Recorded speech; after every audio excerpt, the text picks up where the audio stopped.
All right, it's 10:05. Welcome, everyone. It's my pleasure to welcome all of you to this second showcase. We had one back in November of last year. And this showcase highlights some of the work that we have been doing at the Robinson College of Business, the work led by the Institute of International Business to build bridges with partners on 4 continents through virtual exchange. My name is Murad Dakhli. I am a professor of international business at the Institute of International Business, and I also serve as Associate Dean for International Student Engagement and Partnerships. And I am joined with a number of colleagues here and graduate assistants and students who will join me in highlighting again some of the work and achievements that was completed through virtual exchange. I am going to share my slides here. This work, at least over the last 2.5 years, has been supported by a grant from the DOE, Department of Education. And the Department of Education was keen on developing competencies through academic linkages, academic partnerships. And for us, we proposed building these linkages through virtual exchange. This grant saw us build relationships and meaningful collaboration with a number of partners in Africa. That was the main focus.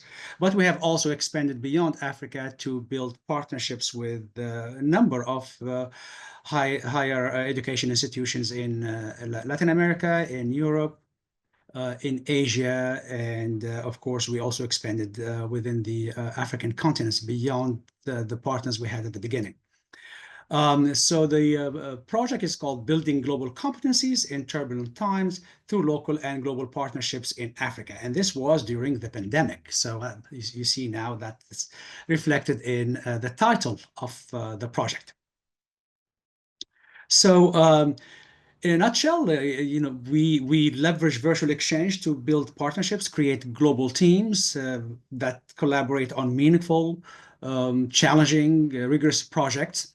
These projects could involve a number of undertakings, a number of initiatives. My colleague will be highlighting some of these. But virtual exchange became that much more relevant, that much more important, especially during some of the turbulence that we experienced. You see some of these pictures here. I shared this at the first virtual exchange showcase. But those airplanes parked there are Delta planes. Flying came to a halt during the pandemic, and the runways were used as parking lots. And you see some of the other destinations that are very popular with our students for exchange, for study abroad. On the top left there, you see Champs-Élysées in Paris, and the protests and riots by the Gilets jaunes there, some of the labor protests. And in the bottom there, you see Hong Kong, also during the protest there. There are many other destinations that will be amazing places to visit for business, for economics, for building bridges. Cuba is one of them. Iran is one of them, but those are not locations that we are able to visit or learn from or build bridges with. And of course, on top of all of that, there are, of course, financial considerations.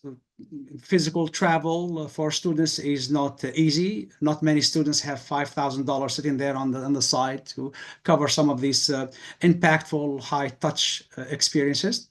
And at the same time, also, there are many concerns now with the carbon footprint, as people travel and all over the place, there is a higher impact there on our planet. So virtual exchange became that much more relevant because of some of these factors.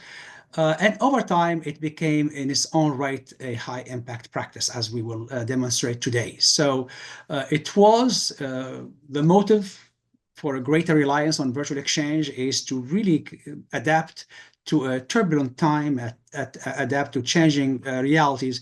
But we found over the years that it has really developed into a high impact amazing opportunities for our students based on the data we collected and based on the feedback from them.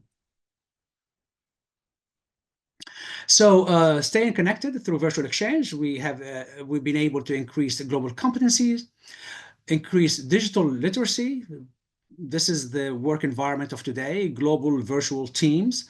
We were able to foster cross-cultural appreciation and understanding, develop a battery of professional skills, and of course, access, cost, and sustainability were also big factors in the development of virtual exchange with international partners.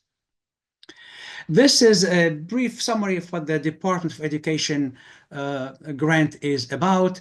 It is mainly to develop 21st century international business skills. Again, the skills to work with others in different countries, in different regions, and to engage successfully with them. We focus on Africa and the competencies surrounding Africa. We had three main objectives, and our showcase today will center on these objectives. First one is to contribute to developing a globally competent workforce that engages with a multicultural environment at home and abroad, especially, like I said, in the context of Africa. Our second objective was to increase university business collaboration to benefit students and SMEs, small and medium-sized enterprises, through intercultural exchanges using virtual technology and connections to Africa.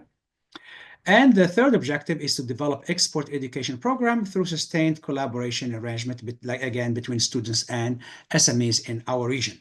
So while we work on developing the competencies of our students, we have also built networks and built collaboration with the ecosystem, the small and medium-sized ecosystem, especially with those interested in exporting and doing business in Africa.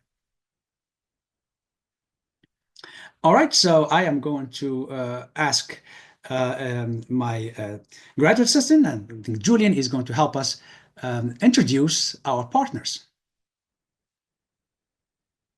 Thank you, Professor. Hello, everybody. Good morning. Um, so our partners started out with universities in Africa. So if we go to the next slide, we can actually see the all of our first partners in Africa. ESCA is in Morocco, Nile University in Egypt, South Mediterranean in Tunisia, Alexandria University is in Alexandria, Egypt, Lagos Business School is in Nigeria, University of Pretoria is in South Africa, University of Gabes is in Tunisia in the south, and University of Witwatersrand is in Johannesburg. So these are our main African partners, and the grant was around developing student competencies in working in Africa and with Africa.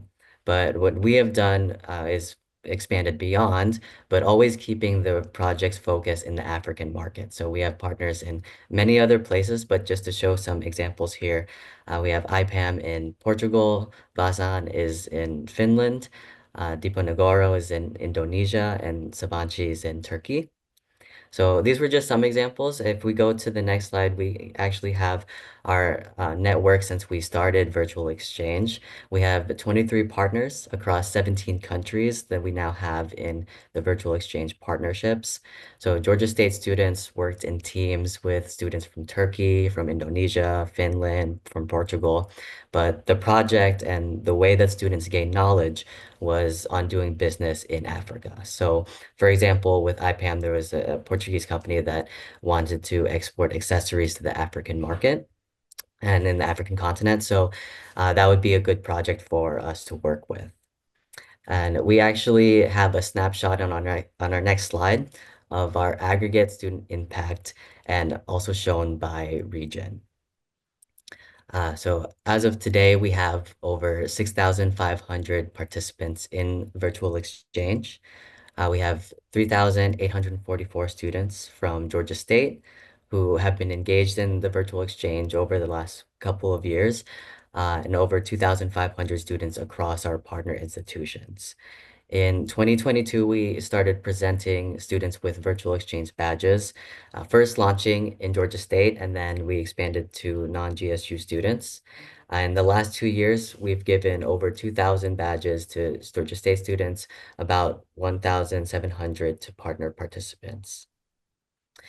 We also broke down our impact even further and showing student impact by partner country. So our largest concentration of our student impact is in Africa with our flagship partners of the virtual exchange project, especially in Morocco and Tunisia. We had over 1,000 participants so far.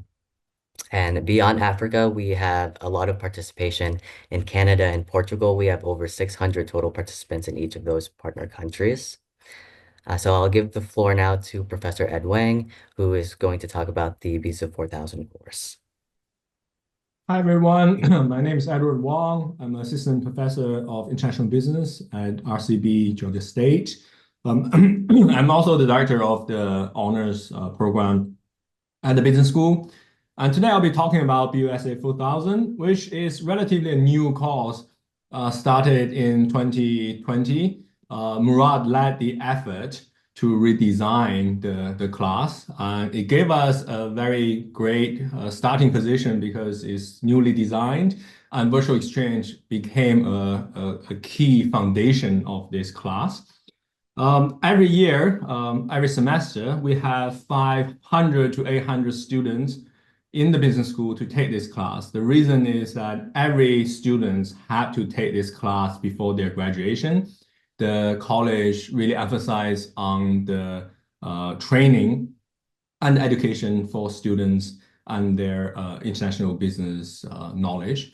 So BUSA 4000 is a global business class. We have different components when we design the class. The three key components is cultural, ethical, and social responsibility. Moving on to the next slide. When we design this class, we think about practical problems from an international business manager's perspective. So this class is structured around challenges. We have 9 challenges. Most of challenges that we spend a week with the students to go over. Some we spend 2 weeks. So these challenges, as you can see, from a perspective of someone manage a multinational organization, things that hurdles, challenges that they face. And the goal is towards the end of the class, the student will be equipped with international knowledge, and most importantly, develop a global mindset. And to do that, that's why virtual exchange is so important to this class. Moving on to the next slide. I want to make sure that the screens are being shared. It's shared now. Okay, very good. Thank you. Thank you. Let's go ahead. So we have different objectives. I'm not going to go into details of every single objective, but the key, whenever I teach this class, I always tell students at the beginning, most of them, they are there, but they have no idea why they're doing this course because it's a compulsory class. But towards the end, especially through virtual exchange, all the feedbacks I have is they wish they took this class earlier because they really enjoy this class, as well as they found the knowledge they gained really helpful. Many of our students are first generation students, college students, who have the dream of working in big corporates. And then soon they realize there isn't really big or mid-sized corporates that's not involved in international business. So that's why BUS 4000 is vital for them when they enter the job market to demonstrate their capabilities of being able to work in multinational environment. And when we design, sorry, next slide. When we design the virtual exchange projects, there's a few things that we did. One is make sure that we are very flexible, right? Because we're working with so many partners, as Murad covered. And each partner have different timetables, different schedules, different objectives when they teach their course to students. So we prepare to be very flexible and spend the time to work with them and see what fit the best for each class and each partnership.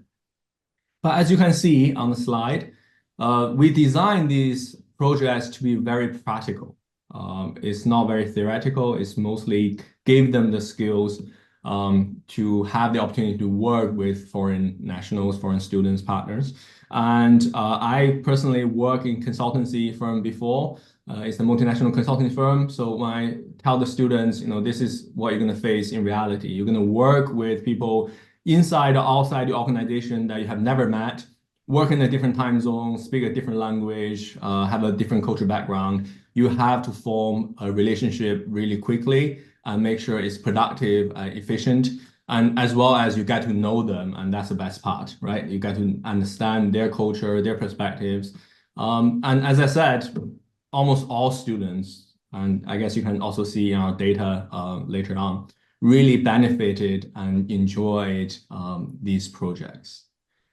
And moving on to the next slide. And when we designed, sorry, this slide is needs to be updated. When we redesigned the class, we made sure that the virtual exchange is very important, and also it reflected in the grading structure. The team project is actually 30%, not 20%, 30% of the entire grading structure of the course. That means if you don't participate well in the virtual exchange, you will not pass this class, right? It's 30%, and in the world that we're all concerned with AI and how to better help students survive and also know how to use it instead of abuse it, virtual exchange is very important because you are actually going to do it with multiple partners. You're going to sit down, you're going to write this project together, have multiple meetings, and towards the end, you need to present what your findings are, which means that AI become a tool instead of you can easily cheat with AI. Okay, and once the students complete BOS 4000 and they successfully completed the virtual exchange element, moving on to the next slide, we worked very hard with the university system to approve this virtual exchange badges. Badges that they can share on LinkedIn is electronic badges. And when they look for jobs, because usually it's one of the last class they take before they graduate, it becomes very helpful for them in the job market.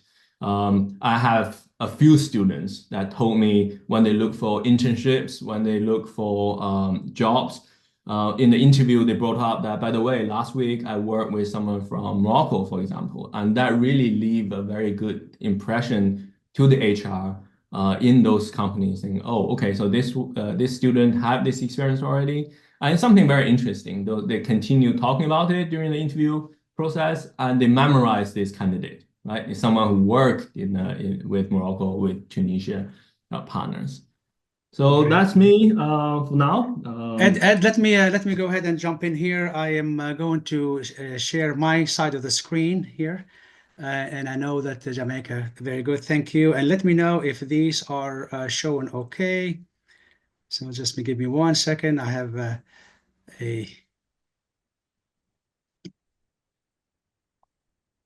want to share here. I made a few updates and I want to make sure everyone can see them. And please let me know if you are able to see the slides. Yep.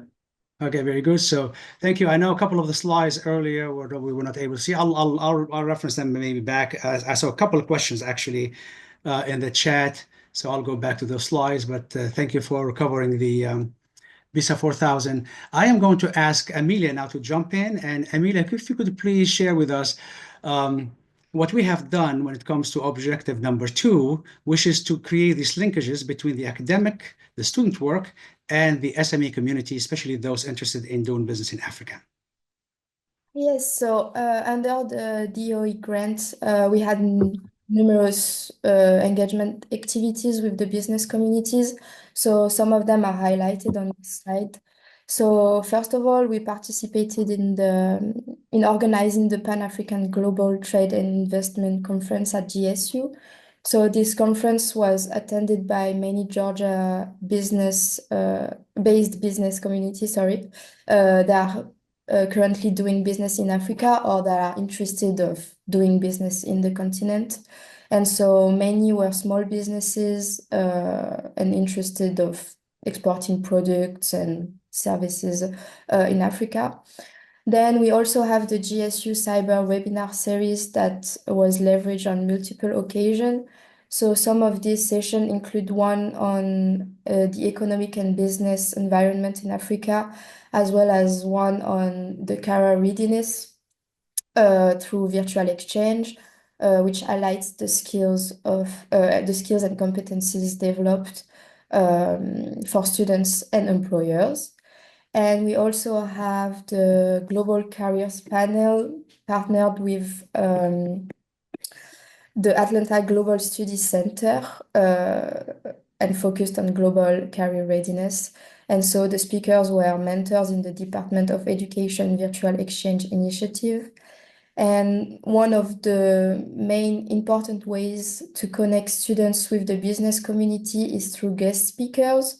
So leading business person, including project mentors that were frequently invited to talk about various aspects of developing global competencies and the global mindset. So if we go to the next slide, we can see here the three most engaged mentors that we have. So Don Williams, Martin Wilson, and Jennifer Matluti that were recognized last year with an award.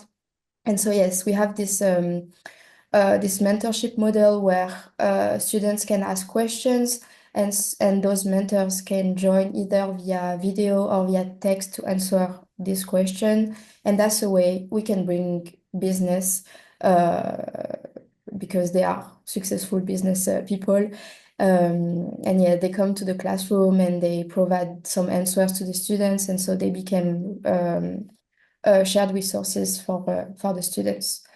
We also built a partnership, with the US Africa Chamber of Commerce, where we also share resources with them, the student work and project leaders, and they help us sharing updates on doing businesses in Africa. And so yes, that's another way that we build partnerships. So I think now I can pass it along to Philip Correa, who's going to talk a little bit more about the website. Is Philip here? Yes, sir. Good morning, everybody. Good morning, Philip. And I tell you what, I think I'm going to stop sharing if you and you should be able to share. I got you covered. Let me pull All it up right. right now. All right. Sharing screen. This first one. That's one. All right. Sharing Yeah. screen. Let me know if you can see it. We can see it. I should have asked that question myself early on. Well, good morning, everybody. My name is Philip Correa. I am the president of the Atlanta chapter for the U.S. Africa Chamber of Commerce. I've had the pleasure of working alongside Dr. Murad and so many of amazing people on the call, like Jamaica, who's one of my favorite people for helping us get that conference done when we had dealing with embassies across the world and people traveling from all different states and other continents. It was a great time. So one of the things that we talk about putting together is always going to be the resources people need to understand some of the different ins and outs of doing business in different places. Of course, you want to work with people that you learn and understand, but there's some things that you're able to research. And with the information from the amazing grad students and Dr. Murad, we were able to put together this awesome website that's not only going to be a hub for information for people, but also to get insight into the top 12 countries that are in Africa. So for example, right here, when you get into the landing page, African economies at a glance, this will be actually a really cool downloadable link that'll be updated regularly in partnership with Georgia State to get a lot of great information about different countries. As you can see, all the information about populations, languages, and this is just a very small insight into the many, many tabs and the gigantic rabbit hole you can go down to get great information on doing business in some of these different countries. One of the really awesome things about this is that as it gets updated, you don't have to only visit to see this here. You can actually come right over here to file and you can go to download. You don't have to worry about being able to edit. This is a view only file. So whatever you can do, you can download, but you can't actually edit the version that Georgia State actually has. So let's head back to the website really quick. So like we said, we have the different pestle analyses for the top 12 countries, and they're listed out here. If you scroll down, we'll see a little more information about each one. And we're going to dive into South Africa in just a minute after I go in through a little bit more of the website. As we continue going down, we see that the countries that we have are Egypt, Nigeria, South Africa, Ethiopia, Morocco, Kenya. I'm Kenyan, so I'm very happy to see that there. Ghana, Tanzania, Tunisia, and a handful more. Of course, we also have links to some of the awesome events that we've done previously from a webinar version that you can actually repeat. Talk about stuff with the partnerships like the Atlanta chapter, US Africa Chamber. This is just going to be an export to Africa and lots of new assessments for exporters. So, of course, you have the awesome team and the principal investigator that's running the call today and all the awesome people that are also on the call today that help make all this stuff possible. So we thank you all in partnership. And without further ado, I'm going to pass this along to Ahmed as I pull up South Africa. And let me know whether you want me to, I'm happy to scroll for you, or you can also pull up rcbglobal.com and tap on South Africa. And then we'll let Ahmed talk us through some awesome information about South Africa. Perfect. Right, Thank you, so- Philip, for passing through. All right. Doctor, did You you can want stop to say sharing. something? Philip, if you could stop sharing on your end and then let Ahmed share, it's probably easier. You got it. Okay. Yeah, we see it now. Okay, perfect. Yeah, so just as Philip was saying, thank you for passing on to me. My name is Ahmed. I'm a graduate research assistant here at Georgia State. Yeah, just as Philip was saying, we created a website, and in it is we used an analytical tool called the pestle analysis. It's basically shows the political, economic, social, technological, environmental, and legal aspects of different countries of different major countries in Africa. And this was a very good assessment metric to show some of the key indicators towards some of the major countries in Africa. And it basically provides student research to small and medium-sized firms interested in Africa. And now I'm going to show you just some of the factors we have here. I'm going to start with the economic factor. So this is the economic factor in for South Africa. This is one of the metrics we have listed in our website of the many other countries. And here we can see it outlines a lot of details that were all based on reliable sources such as the CIA Factbook and the World Bank. And these are updated from up to 2024. Some of the metrics, of course, are updated once every 2 or 3 years, so they could be written out as last updated in 2023 or 2022, but these are all the latest metrics that we could provide. And as we can see, we just provide just a general background or general knowledge about some of the economic indicators in South Africa. For example, here we have the inflation rate, which is at 6.07%. We also have some of the other indicators such as the Gini index coefficient, and also the cost of living, export and import commodities, which is something that's very important, something that's very interesting for small and medium-sized businesses interested in investing in Africa. We also have unemployment, the unemployment rate, the currency and bank credit, and these are some of the many factors that we have for South Africa. I'm also going to show you one of the other aspects of the pestle analysis. We could also take a look at political here, for example. I'm meditating.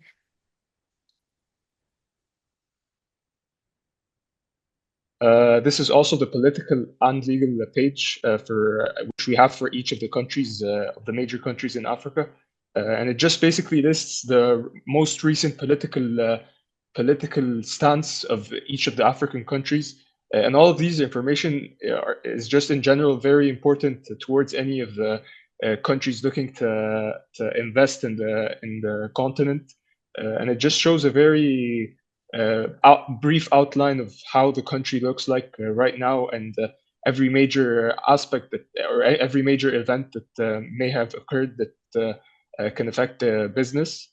And yeah, this is basically just an outline. I'm just going to stop sharing my screen now. This is basically just a brief outline of some of the work we've done using the pestle analysis tool that we have on our website in order to just display some of the countries, African countries, major indicators. And that's it for me. Very well. Very well.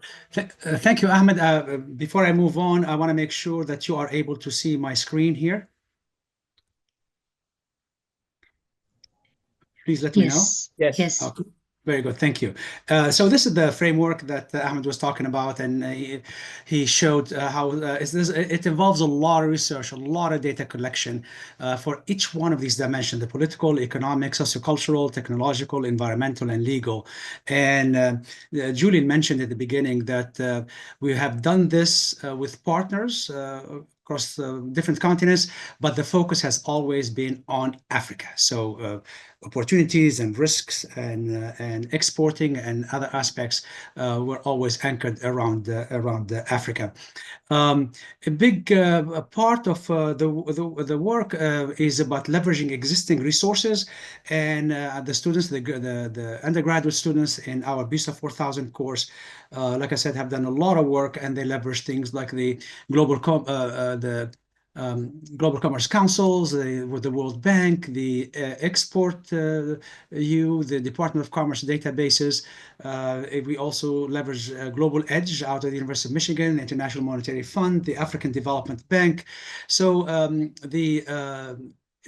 you only see a framework that has different dimensions in it, but when you apply that framework to so many countries, it's quite a lot of work, and I'm very thankful for the hard work of our students, undergraduate students, who complete this work, and the graduate students who help us clean up the work and publish it and share it with the small and medium-sized enterprises. I am going now to ask my colleague, Ed Wang, back again.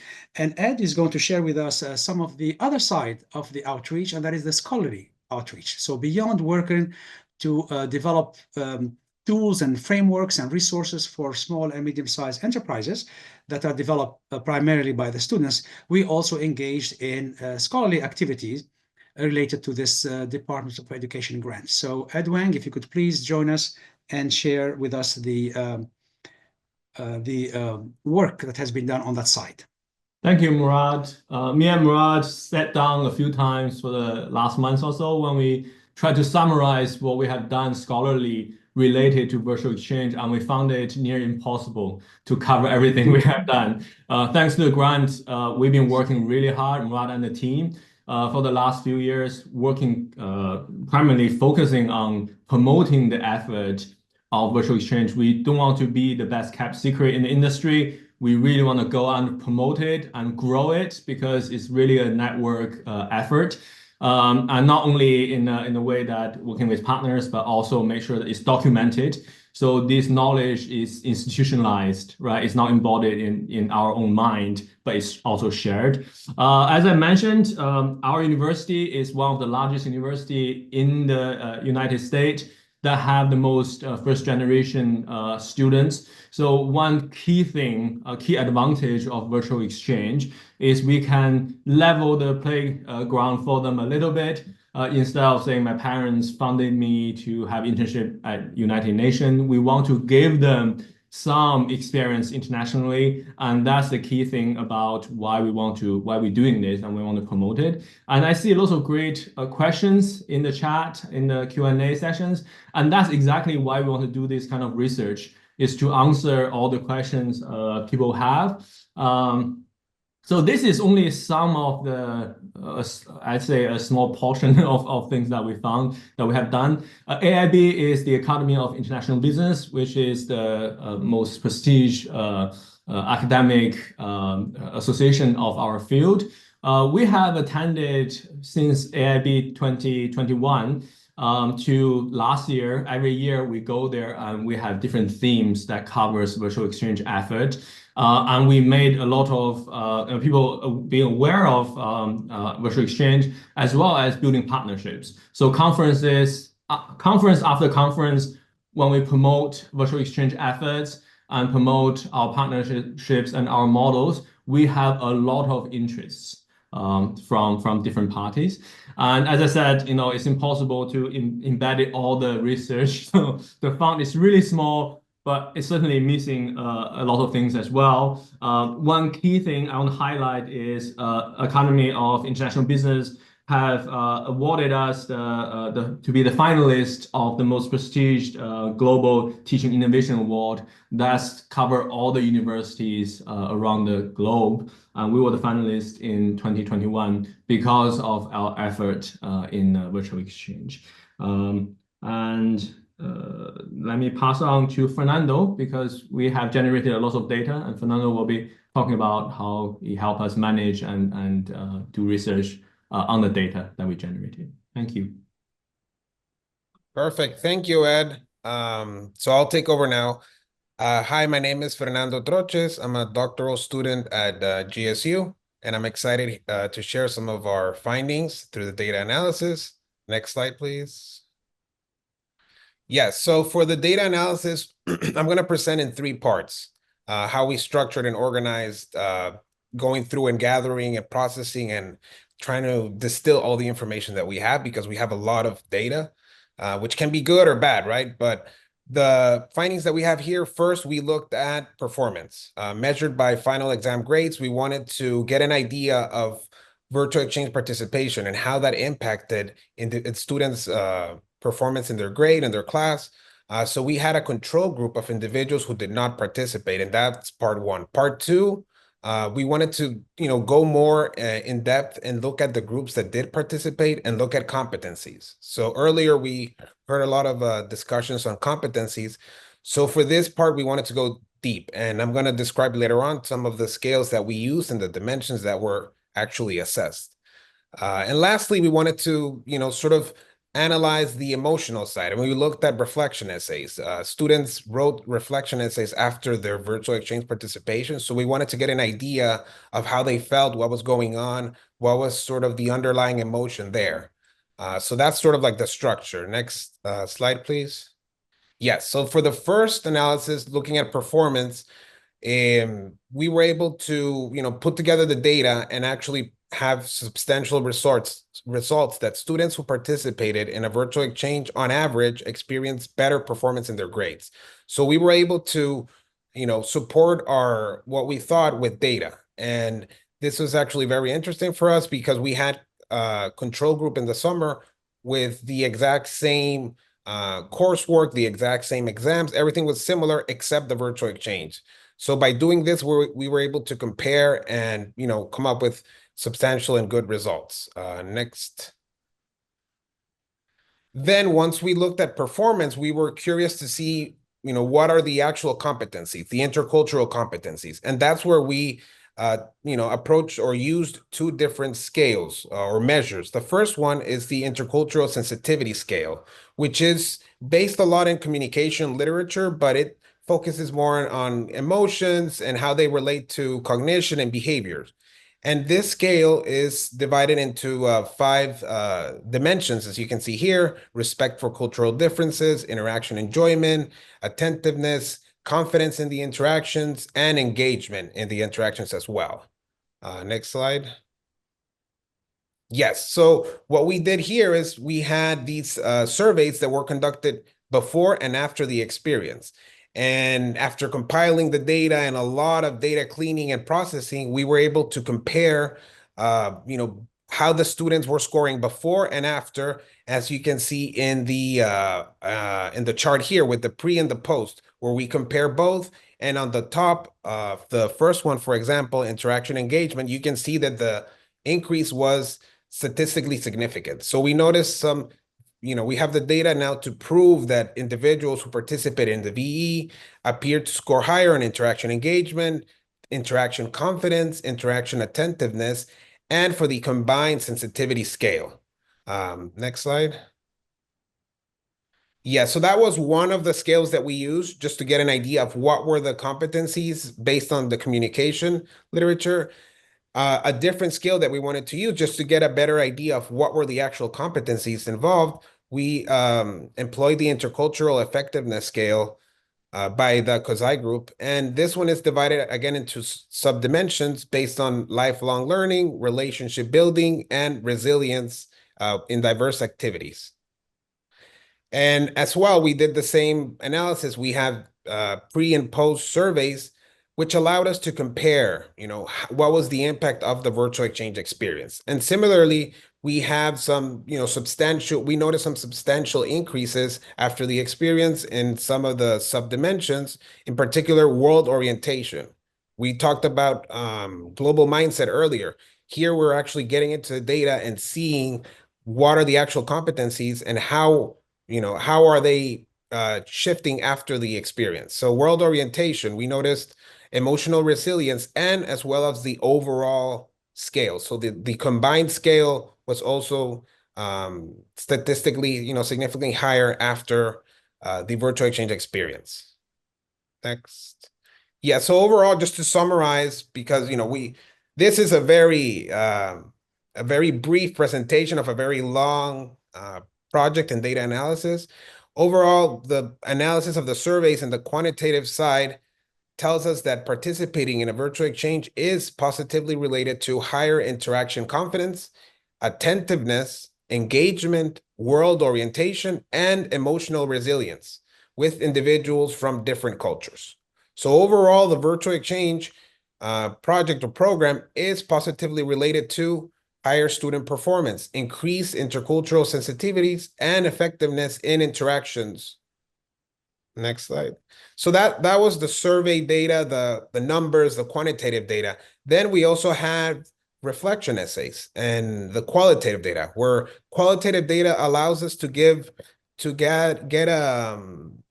rich insights into how individuals are feeling or how they're thinking about the process through the experience. So what we did here, we read through all the reflection essays, and at first, what was surprising to me, everything appeared more towards the negative side, because a lot of the essays were complaining about cultural differences and time zones. But it was interesting to see that after an analysis of the sentiment using AI and other tools, we were able to notice that overall the sentiment was positive. So it was mostly positive, very positive, or moderately positive. So that was interesting for us to see how, the individuals were able to feel good about the experience, even though they faced some challenges, but it was overall a good experience for them.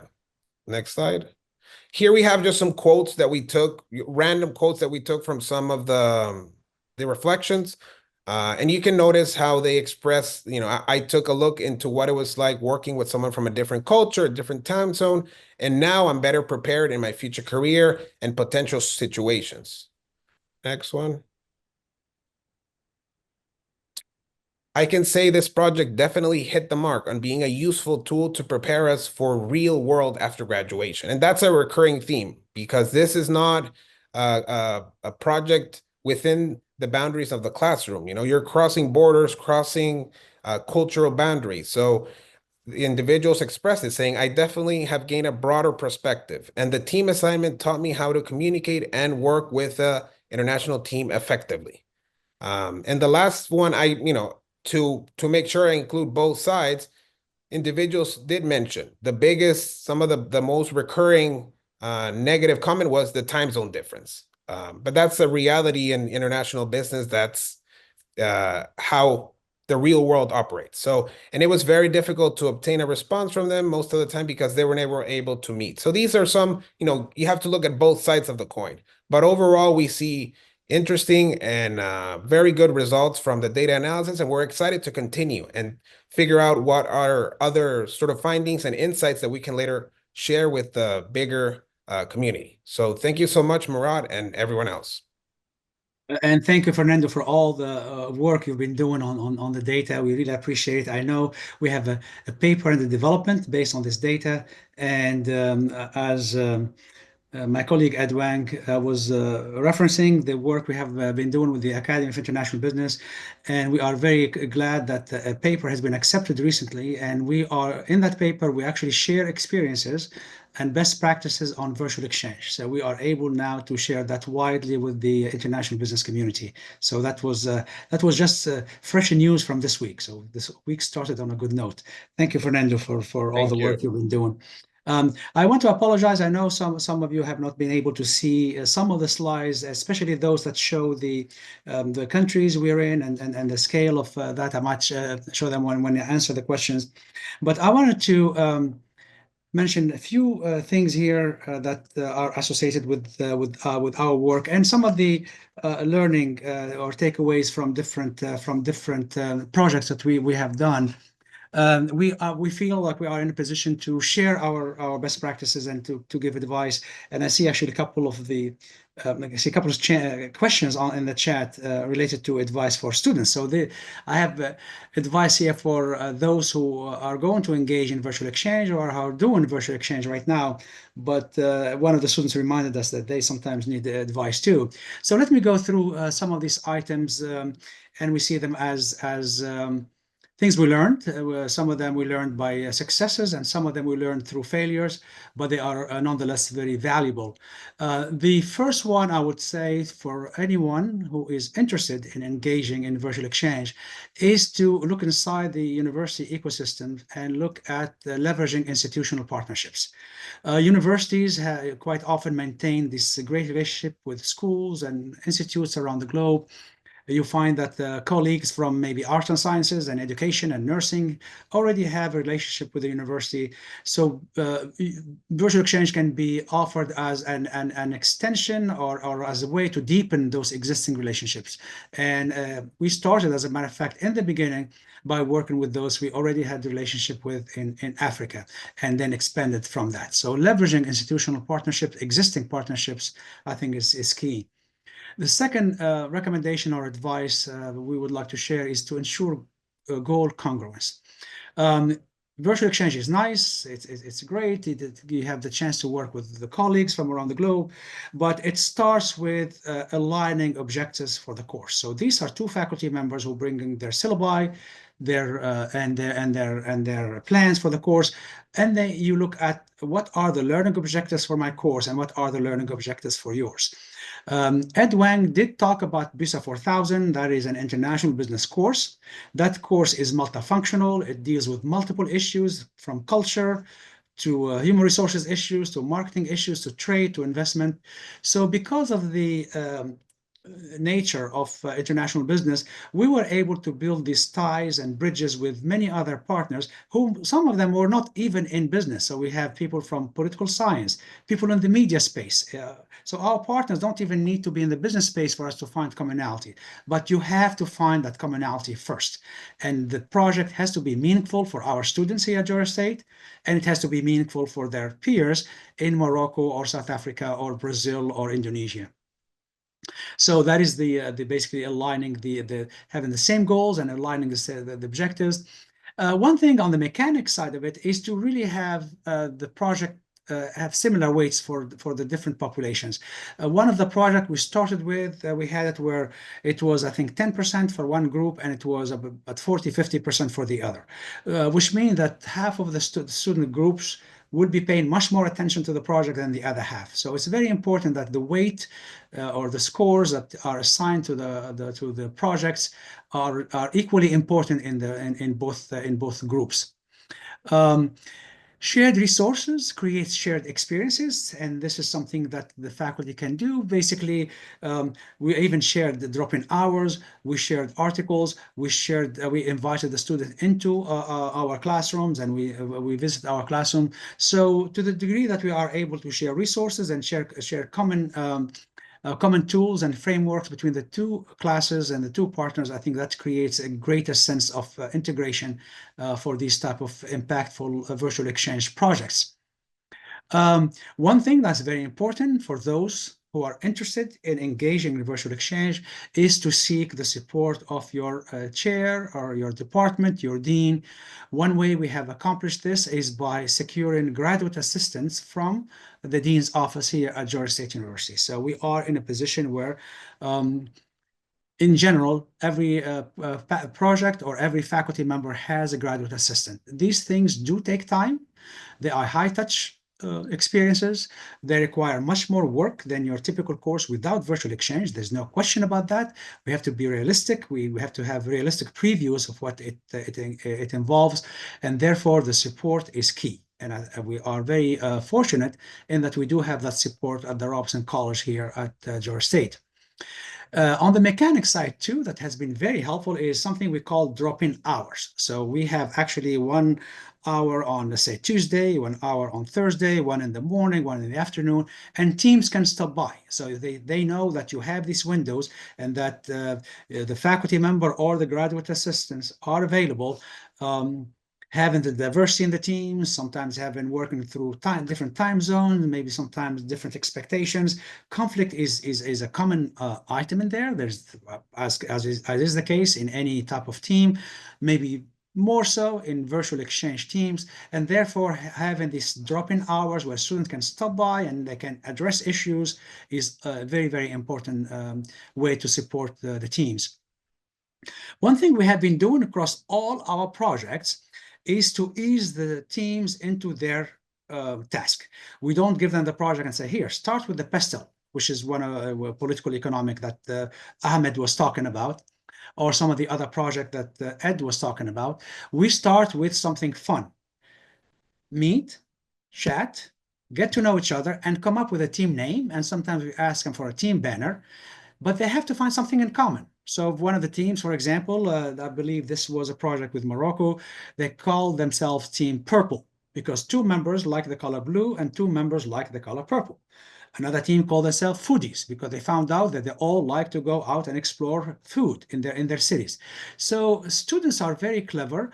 I believe one team from South Africa and Georgia, they called themselves Peach Jaconda. The Jaconda trees are very famous and very prominent in Pretoria, and the peach, of course, is a symbol of our state.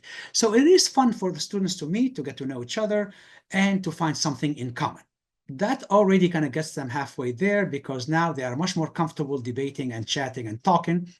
And then we ask them to complete something called the project charter. The virtual exchange project charter is basically a document that we use, and it identifies who are the team members, something about them, what's the goal of the team, how are they going to meet, what platform are they going to use, and statement about their commitment to the success of the project. So the team charter becomes like a contract, basically, ensuring that everyone is committed to the success of the team and the success of the project. So easing the teams into the team name and the fun get to know your friend there is one way, but also the team charter has been proven to be a useful tool to develop this type of relationship, this type of understanding and common ground before starting work on the projects per se.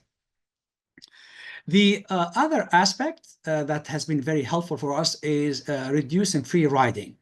And we have done that, of course, teams. This is an artifact of many teams, the free riding effect, where some members might not work as hard as others.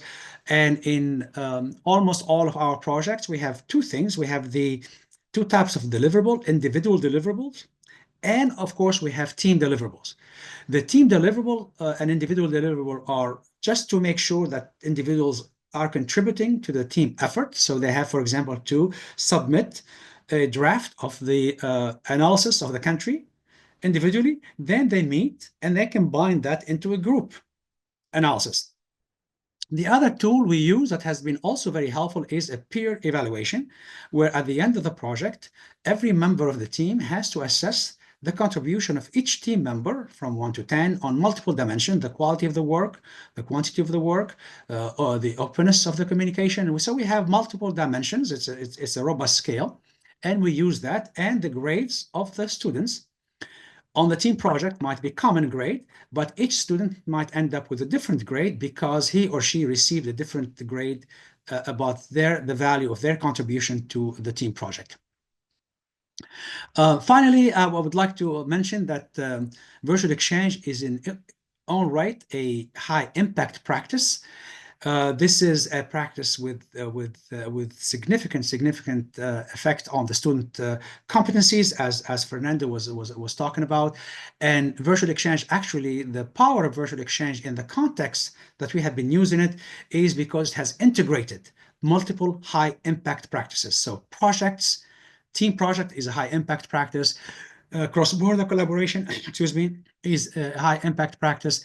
Research and the graduate research is high impact practice. So what we have done is integrate multiple high impact practices into the context of virtual exchange. And that's what has made virtual exchange really highly impactful. And in fact, the paper that has been accepted will be presented in one of the forums, we hope, at Georgia State and others, specifically talks about the multiple high-impact practices that are integrated to generate this high-touch, very impactful experience through virtual exchange. I want to make sure I recognize some of the non-Robinson partners. The Office of International Initiative has been really a partner in this endeavor. Yali Zhao is the head of International Virtual Exchange Programs at Georgia State University across all of the GSU campus. And there are many tools and many resources available. We have a GSU faculty community on virtual exchange with regular meetings and contribution and knowledge sharing. The badges that we provide, I know that Julian talked about badges being one of the motivators we have for our students who engage in virtual exchange. Those badges are provided by the Office of International Initiatives, and we're very thankful for that. There is a very, very significant initiative at Georgia State on virtual exchange across pretty much all departments, and CITLO now, our Center for Effectiveness in Teaching and Learning and Online Education, now start to also provide support and resources on virtual exchange. So there is a great deal of commitment of GSU to virtual exchange and for Robinson to virtual exchange, and I think we expect that to grow, and we expect the impact of virtual exchange to continue to become more prominent here at Georgia State. All right, so I want to make sure that if you have your phones, to please go ahead and scan this QR code. This QR code is for our LinkedIn page for Robinson International Engagement. I put the LinkedIn page in the chat, and I'm going to stop here for a second. And I have a couple questions in the chat that I would like to answer, but also, if you allow me, I would like to show you the slide that showed the numbers and the partners. I know we skipped that slide, but this is an important one. I'm going to share here, and so I'm going to.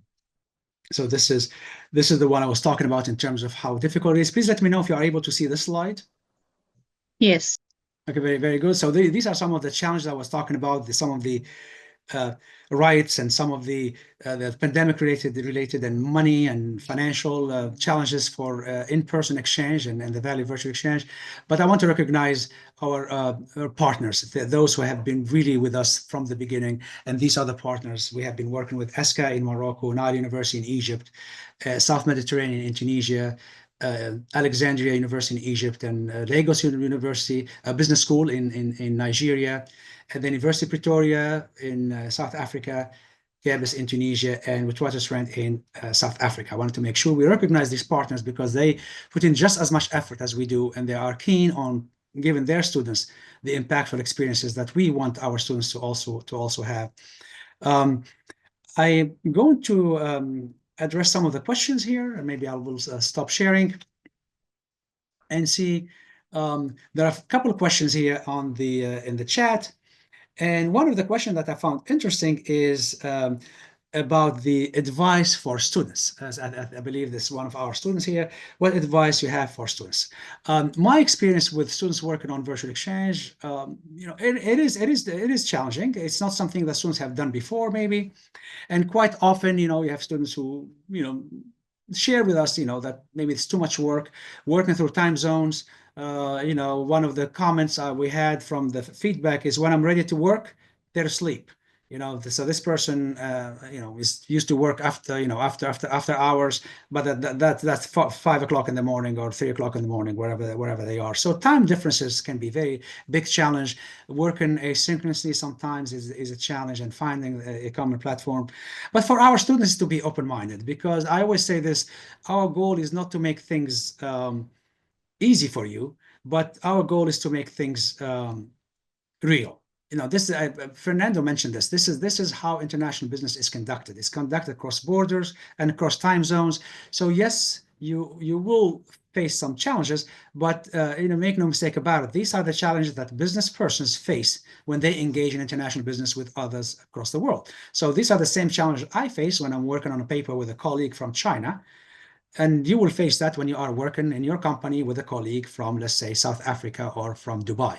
So these are things we have to get used to. And our role at Georgia State is to give you the tools and the knowledge and the experience so that when you go to the company, you are ready. And I'll share another example. One of my students a couple of semesters ago had an interview for a job, and the interview was about 45 minutes. You know that about 15 minutes was about all the courses she took and everything at Georgia State, and about half an hour talking about how she did a consulting project with teammates. I believe it was from Egypt or from Morocco, and they did the real consulting project for a company, and they were very keen on learning about how these students work collaboratively with peers from other countries to complete a consulting project for a company, a small company here in Atlanta. So they found that project to be much more interesting than anything the student has taken, because that whatever they have taken is in common with everyone who applies. But the virtual exchange project was what sets that student apart. So one advice for the students is to take that project out of your syllabus and course and make sure it's visible. List it on your LinkedIn as a project and showcase the badge. So if you successfully complete the virtual exchange project, you get a badge, and employers do look at that badge and they wonder, what is this badge? What is this VE badge? That gives you the chance to talk about the impactful experience. So this is why we feel virtual exchange really has been a career booster and has built bridges to careers for many of our students. Another question in there is that I saw in the chat, what are the challenges? I mentioned some of these challenges. Again, time differences. And for faculty, I think the key is to seek support. We are fortunate we have the type of support here. Many universities might not have it.